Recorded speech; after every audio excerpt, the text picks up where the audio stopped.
पता है कि गांधारी के श्राप के चलते जैसे ही द्वारका नगरी डूबी, श्री कृष्ण ने भी अपना देह त्याग दिया।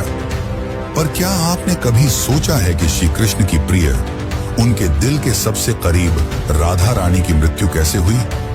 आखिर उनकी अंतिम इच्छा क्या थी और उन्होंने श्री कृष्ण से ऐसा क्या मांग डाला जो आज भी चर्चा का विषय है?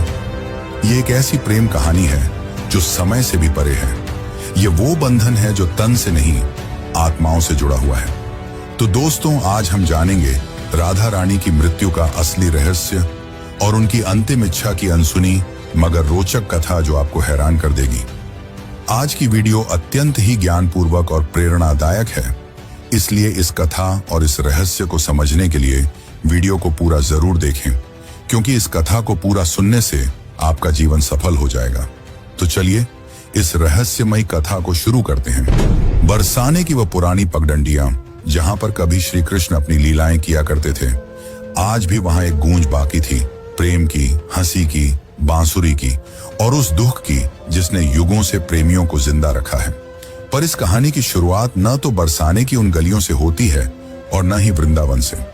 इस कथा की शुरुआत होती है एक कुंज से, जहां वृद्धा हो चुकी राधा अपने अंतिम समय की प्रतीक्षा कर रही थी।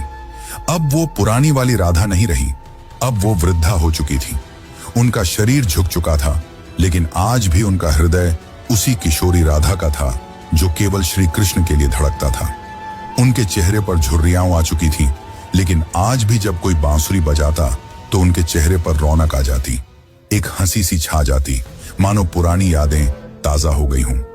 कृष्ण जब मथुरा छोड़कर चले गए, तब उनके वियोग में राधा ने न तो किसी से विवाह किया और न ही कहीं आश्रय लिया। वे अकेली ही वृंदावन के एक एकांत कुंज में रहने लगी। उनका दिनचर्या हर दिन सामान्य रहता था। वे सूर्योदय के साथ उठती और यमुना के तट पर जाकर जल अर्पण करती, जिसके पश्चात वे वापस कुटिया में लौट जाती और दिन भर श्री कृष्ण के आने का इंतजार करती, मानो उन्हें पूरा विश्वास हो कि श्री कृष्ण एक दिन उनसे मिलने जरूर आएंगे।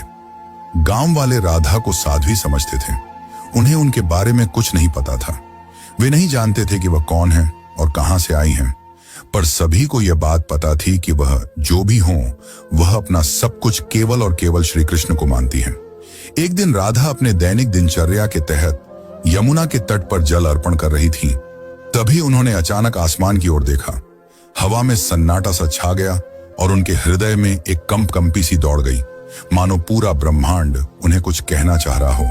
और उसी दिन शाम को वे अपनी कुटिया के बाहर तुलसी के पौधे के पास बैठ गईं और उन्हें प्रणाम करते हुए कहा कि अब मेरे जाने का समय आ गया है, पर मैं यूं ही नहीं जाऊंगी। मैं तब तक नहीं जाऊंगी जब तक स्वयं श्री कृष्ण मुझे विदा न कर दें। राधा ने कहा कि मैं अपना देह तभी त्यागूंगी जब श्री कृष्ण अपने साक्षात रूप में मेरे सामने आएंगे और प्रेम से मेरा नाम पुकारेंगे, राधे।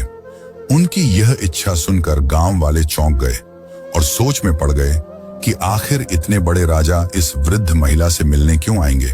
पर किसी ने भी राधा की भक्ति पर संदेह नहीं किया, क्योंकि उन्होंने जीवन भर सिर्फ प्रेम की परिभाषा को जिया था। उनके मन में श्री कृष्ण का अद्भुत प्रेम था और दूसरी तरफ द्वारका में बैठे श्री कृष्ण, जिनके पास सब कुछ था, पर फिर भी उनका दिल आज सूनापन झेल रहा था।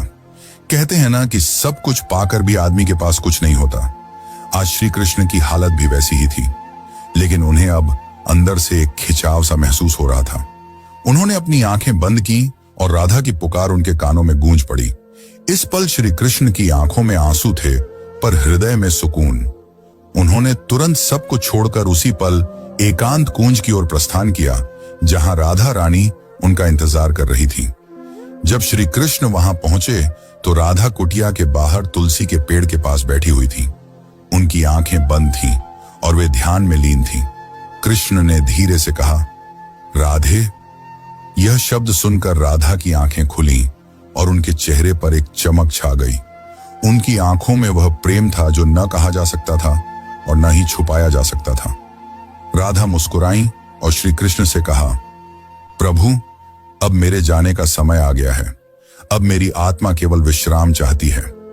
यह सुनकर श्री कृष्ण ने राधा का हाथ थाम लिया। अब राधा की सांसें धीरे धीरे धीमी होने लगी और उन्होंने वहीं तुलसी के पेड़ के नीचे अपने प्राण त्याग दिए। किंतु यह अंत नहीं था। इसी पल वह रहस्य ने जन्म लिया जिसे सुनकर आप चौंक जाएंगे। राधा की आत्मा को तो मोक्ष मिल गया, पर उनके आखिरी शब्द अब भी श्री कृष्ण के कानों में गूंज रहे थे। राधा ने अपने अंतिम पलों में कहा था, प्रभु, जब इस धरती से प्रेम का अर्थ मिटने लगेगा तब मैं फिर लौटूंगी। मुझे फिर जन्म लेना होगा, क्योंकि प्रेम जीवन का प्रमुख हिस्सा है और उसे मिटने नहीं दिया जा सकता। जहां राधा ने अपनी देह त्यागी थी, वहां एक नया पौधा उगाया जो तुलसी से भी अधिक उज्जवल था, मानो कोई स्वर्गीय पौधा हो। गांव के लोग उसे राधा वृक्ष के नाम से पुकारने लगे और वहां पूजा पाठ करने लगे। पर किसी को नहीं पता था कि उस पौधे के नीचे एक रहस्य पल रहा था। वह रहस्य था राधा के पुनर्जन्म का, जो आपको चकित कर देगा। कई युग बीतने के बाद जब प्रेम का मूल्य घटने लगा और लोग सिर्फ वासना में डूबने लगे, तब बरसाने से कुछ दूर एक साधारण किसान के घर में एक कन्या का जन्म हुआ। उसका नाम ललिता रखा गया।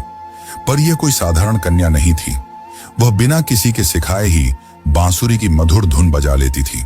उसकी बांसुरी की आवाज सुनते ही पेड़ों के पत्ते हिलने लगते और पक्षी झूम उठते। गांव के लोग कहने लगे कि यह कोई साधारण लड़की नहीं, बल्कि किसी देवी का अवतार है। वे कहते कि इसे देखकर राधा की याद आ जाती है। ललिता जब 7 साल की हुई तो एक दिन वह यमुना के किनारे बैठी थी। उसी वक्त एक संत वहां से गुजरे। उन्होंने ललिता को देखा और जब उसकी आंखों में झांका तो वे मंत्रमुग्ध हो गए। उन्होंने कहा, वही आंखें, वही चंचल मुस्कान, राधा तुम लौट आई। ललिता को अक्सर सपने में एक सुंदर श्याम वर्ण पुरुष दिखाई देता, जो कोई और नहीं बल्कि श्री कृष्ण ही थे। वे कुछ नहीं बोलते, बस बांसुरी बजाते रहते। उस बांसुरी की धुन ललिता के दिल को छू जाती। एक दिन ललिता ने अपनी मां से पूछा, मां, ये प्रेम क्या होता है? मां ने जवाब दिया, तू अभी बच्ची है, तुझे प्रेम का क्या पता। ललिता चुप हो गई, लेकिन उसकी आंखों में एक पुराना दर्द था, मानो उसने यह सवाल पहले भी किसी और जन्म में पूछा हो। जब ललिता 13 साल की हो गई तो एक दिन वह यमुना तट के पास बैठकर बांसुरी बजा रही थी कि तभी अचानक उसकी बांसुरी से अलग धुन निकलने लगी। वही धुन जो श्री कृष्ण उनके सपनों में आकर बजाया करते थे। अचानक वहां की जमीन थोड़ी सी फटी और एक मूर्ति सी दिखाई दी। ललिता ने उस मूर्ति को निकाला। वह मूर्ति एक स्त्री की थी जिसने बांसुरी पकड़ी हुई थी। जैसे ही ललिता ने उस मूर्ति को अपने हाथ में उठाया, उस मूर्ति से एक दिव्य आवाज निकली जिसने कहा, तुम लौट आई राधे। ललिता चौंक गई। आखिर यह कौन थी और क्यों उसका नाम राधे पुकारा जा रहा था? तो चलिए जानते अब आगे की कथा, जो और भी रोमांचक और रहस्यमयी है। लेकिन उससे पहले अगर वीडियो अच्छी लग रही हो तो इसे लाइक करके कमेंट में राधे कृष्ण जरूर लिखें। उस दिन के बाद ललिता का व्यवहार बदलता जा रहा था। अब वह गहराइयों में सोचने लगी थी। वो जानना चाहती थी कि वह कौन है और उसका जन्म क्यों हुआ है। आखिर क्यों उसे प्रेम और कृष्ण जैसे शब्द इतना आकर्षित करते हैं। उसी दौरान एक संत हिमालय से कई वर्षों की तपस्या कर बरसाने लौट रहे थे। जब उन्होंने ललिता को देखा तो वे स्तंभ रह गए। वह बोले, युगों पहले मैंने यही आंखें राधा की देखी थी। कन्या, तुम इस युग की नहीं हो। तुम्हारा जन्म किसी उद्देश्य से हुआ है। ललिता ने पूछा, कौन सा उद्देश्य? तब उस तपस्वी संत ने अपनी आंखें बंद कर जवाब दिया, अभी के युग में प्रेम केवल एक शब्द बनकर रह गया है। तुम्हें उसे फिर से जीवन बनाना है। अब बरसाने की गलियों में एक नई कथा जन्म लेने वाली थी। दरअसल यह कथा नई नहीं बल्कि पुरानी थी, राधा के पुनर्जन्म की कथा। अब ललिता किशोर अवस्था में पहुंच चुकी थी। अब उनके मन में विचित्र सी बेचैनी थी, मानो कोई उन्हें पुकार रहा हो। रातों में ललिता यमुना के तट पर अकेले बैठती और उस अज्ञात पुरुष की कल्पना करती जो उन्हें सपनों में दिखाई दिया करते थे। एक दिन ललिता ने अपनी मां से पूछा, मां, क्या प्रेम बिना कहे भी हो सकता है? तब उनकी मां ने जवाब दिया, बेटी, सच्चा प्रेम तो वही होता है जो कुछ कहे बिना ही हो जाए। पर ललिता तो कुछ और ही सोच रही थी। उसका हृदय उस व्यक्ति के लिए धड़क रहा था जिससे वो कभी मिली भी नहीं थी। एक दिन उस स्वामी ने ललिता को अपने आश्रम में बुलाया और कहा, राधे, अब समय आ गया है। कृष्ण इस युग में जन्म ले चुके हैं। पर इस युग में उन्होंने एक ब्राह्मण के रूप में जन्म लिया है और तुम्हें उन्हें ढूंढना पड़ेगा। यह सुनकर ललिता खुशी के मारे झूमने लगी, क्योंकि जिस पल का उसे इंतजार था वो आने वाला था। पर एक समस्या थी, ललिता श्री कृष्ण को पहचानेंगी कैसे? तब उस संत ने कहा, जब वे तुम्हारे सामने आएंगे तो तुम खुद ही उसे पहचान लोगी। पर ध्यान रखना, इस बार परीक्षा और भी ज्यादा कठिन होगी, क्योंकि अब युग बदल चुका है। अब तुम्हारा प्रेम व्यक्तिगत नहीं रहा, बल्कि अब तुम्हें लोगों और समाज का सामना करते हुए पूरे संसार को प्रेम का अर्थ समझाना होगा। अब श्री कृष्ण पुनर्जन्म ले चुके थे और एक नव युवक साधु के रूप में थे, जिनका नाम अनंतानंद था, जो लोगों को उपदेश दिया करते थे। पर कोई नहीं जानता था कि असल में अनंतानंद हैं कौन। वे जब प्रवचन देते तो प्रेम की ऐसी वाणी बोलते कि लोग रो पड़ते थे। वे कहते थे, प्रेम केवल शरीर का नहीं बल्कि आत्मा का संबंध है। प्रेम का अर्थ ही है त्याग और समर्पण। पर अंदर से वे भी अधूरा सा महसूस करते थे। वे भी हर रात यमुना के तट पर जाकर बैठ जाते और उस अज्ञात स्त्री के स्वप्न में खो जाते। अब एक दिन संत के आदेशानुसार ललिता अपने माता पिता को प्रणाम कर अकेले ही अपने उस अज्ञात प्रेम की तलाश में निकल पड़ी। उनके हाथ में केवल एक छोटी सी बांसुरी थी और मन में दृढ़ निश्चय। वे गांव गांव घूमती, कभी कथा सुनती तो कभी कई साधुओं से मिलती, इस उम्मीद में कि उसे उसका प्रेम मिल जाए। पर किसी साधु में वह तेज नहीं था जिसकी तलाश ललिता को थी। एक दिन उसे एक वृद्ध महिला मिली, जिसने उससे पूछा, बेटी, तुम इधर उधर क्यों भटक रही हो? तब ललिता ने कहा, मुझे किसी की तलाश है। उस वृद्ध महिला ने ललिता में राधा सा तेज देखा और उसे सुझाव दिया, बेटी, तुम अपनी यह बांसुरी बजाओ। जो तुम्हारे लिए बना होगा वह स्वयं ही धुन सुनकर तुम्हारे पास खींचा चला आएगा।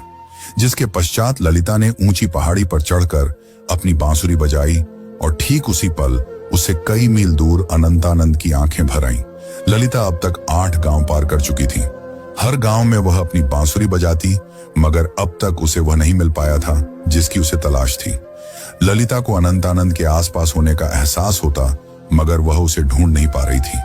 अब वह थक चुकी थी, जिसके बाद उसने प्रण लिया कि यदि अगली पूर्णिमा की रात तक उसे वह नहीं मिला तो वह यमुना में कूदकर अपनी जान दे देगी। उस दिन आखिरी बार ललिता ने बांसुरी बजाई।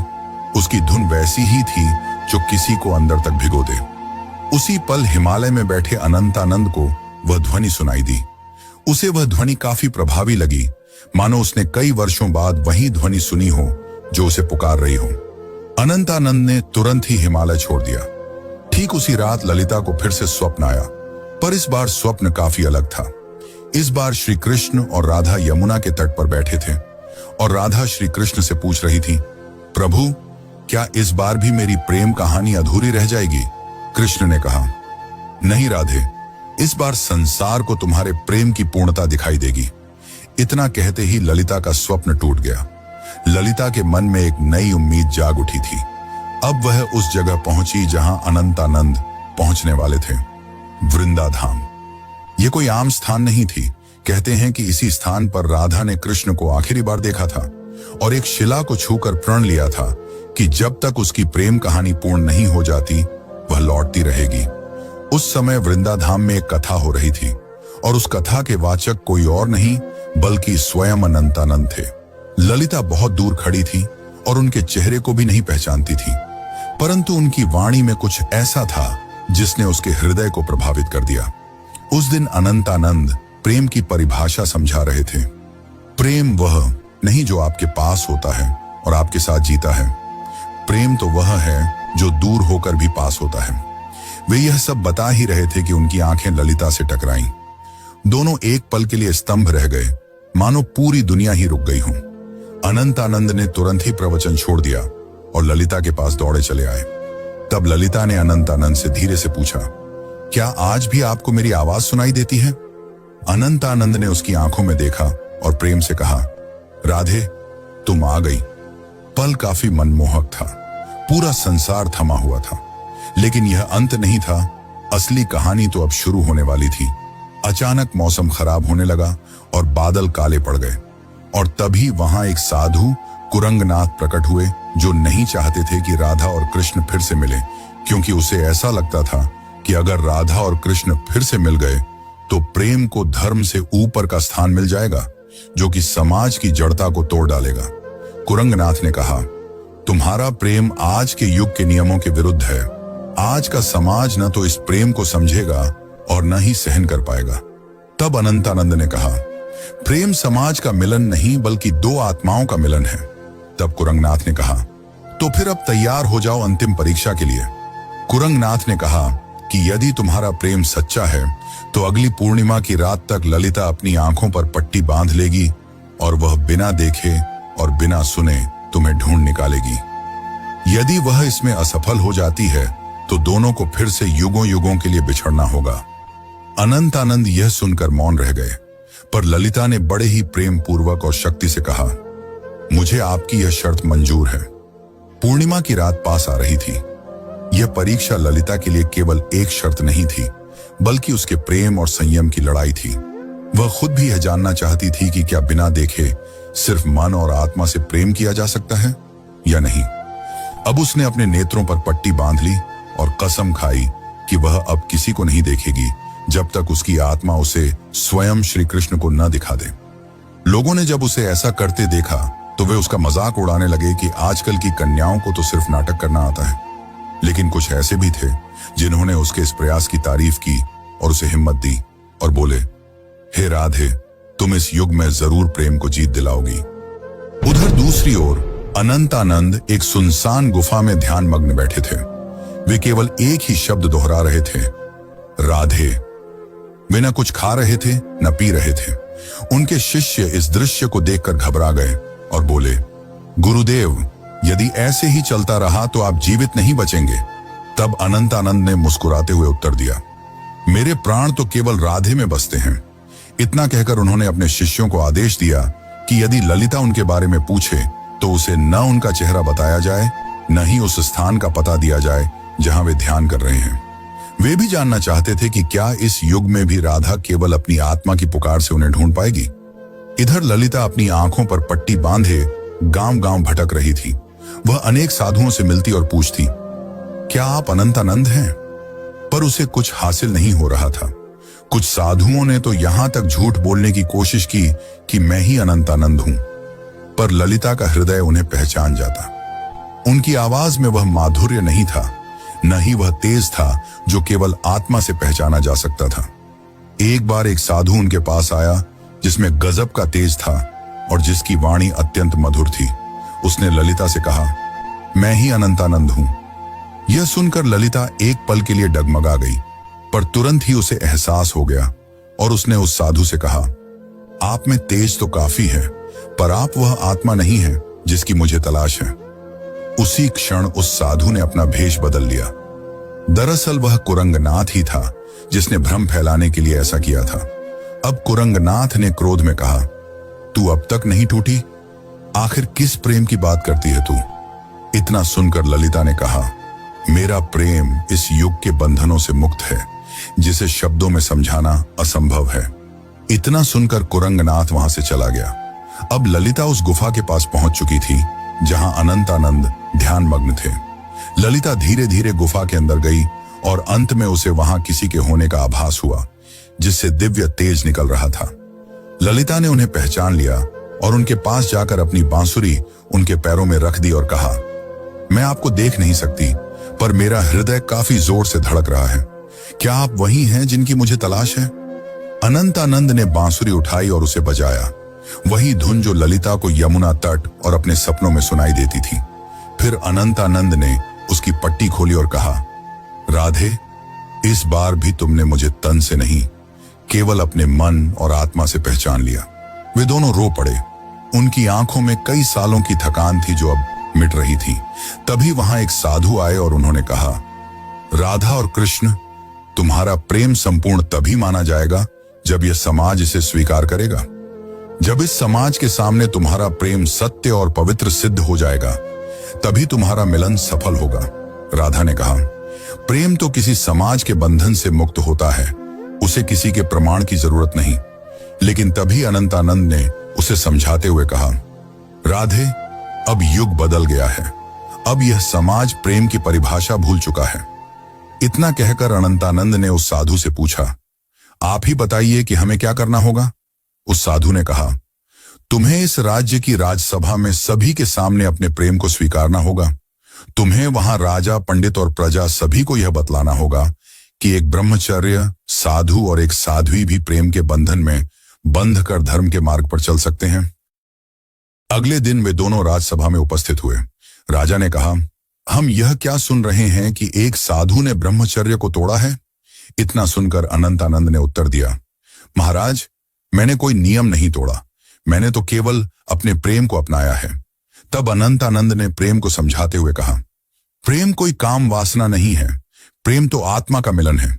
जब आज से कई युग पहले राधा और कृष्ण ने प्रेम किया था, तब भी समाज ने यही कहा था, और जब वे जीवन भर समाज के कारण एक दूसरे से अलग रहे, फिर भी समाज चुप रहा। इतना कहते ही ललिता भी आगे बढ़कर बोली, मैंने केवल इन्हें तन से नहीं चाहा, बल्कि मन से भी चाहा है, और अपने प्रेम को साबित करने के लिए मैंने कड़ी परीक्षा भी दी है। और इसी दौरान ललिता ने कुरंगनाथ की वह कठिन परीक्षा के बारे में सबको बताया। इतना सुनकर राजा और सभा मौन रह गए। को राजा के फैसले का इंतजार था।